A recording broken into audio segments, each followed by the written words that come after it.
Alors de manière incontournable, dans une forêt, où qu'elle soit, vous allez trouver des arbres. Si vous n'avez pas d'arbres, sincèrement, c'est que vous n'êtes pas dans une forêt. Voilà.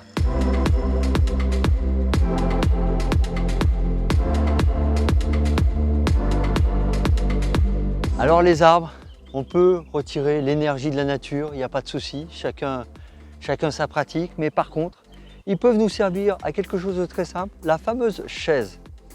Hein, je rappelle qu'on a le dos adossé au tronc, la hanche vient se placer en face des genoux, et entre le genou et le pied, c'est une ligne droite perpendiculaire au sol. Donc, vous voyez, vous n'êtes pas en retrait comme ça et vous n'êtes pas trop allongé sur l'avant de cette même manière.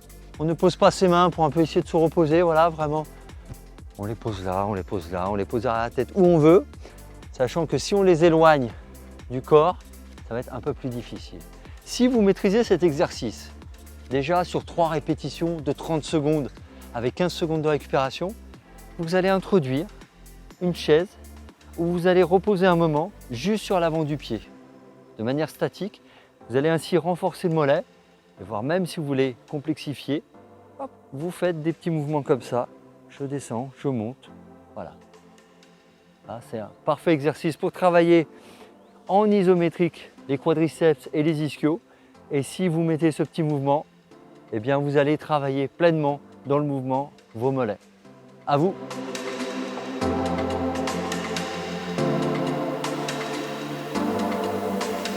Alors au cours de vos runs en pleine forêt, vous allez obligatoirement à un moment rencontrer une souche d'arbre. Alors ça sera utile pour faire une petite pause, vous reposer, mais surtout ça va vous être utile pour faire du renfort, notamment des membres inférieurs. Et le premier exercice que je vous propose, c'est un exercice qu'on appelle le box jump dans les salles de sport.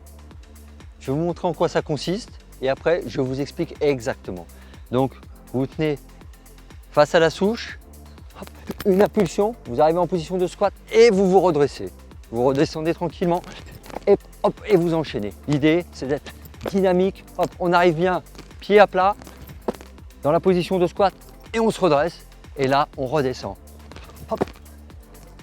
Et l'impulsion de départ se fait avec les genoux qui se fléchissent légèrement, mais c'est vraiment une impulsion de pied, c'est-à-dire qu'on ne part pas du bas.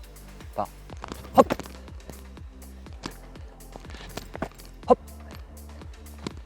Si vous n'êtes pas habitué, vous faites 3 séries de 5 et pour voilà, les plus avertis, vous pouvez monter sur des séries de 10 à 15 répétitions et de 3 à 5 séries.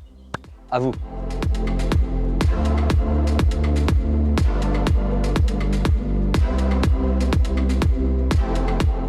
Alors, il y a un autre élément que vous allez très certainement, voire même obligatoirement rencontrer en forêt, c'est le tronc d'arbre qui est au sol. Comment l'utiliser pour un renforcement des membres inférieurs?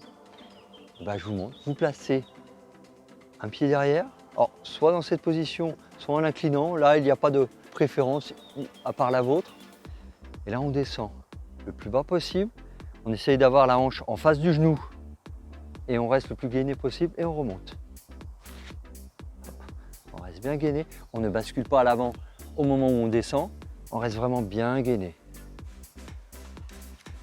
Et évidemment, le même nombre de répétitions sur les 2 jambes, hein. On n'en travaille pas qu'une. Par contre, on a toujours une jambe qui est moins forte que l'autre. Donc celle que vous avez identifiée comme la jambe entre guillemets où vous avez le plus de travail à faire, eh ben, vous pouvez vous rajouter une série. Alors, vos séries doivent être entre 5 et 15 répétitions et suivant votre niveau, de 3 à 5 séries.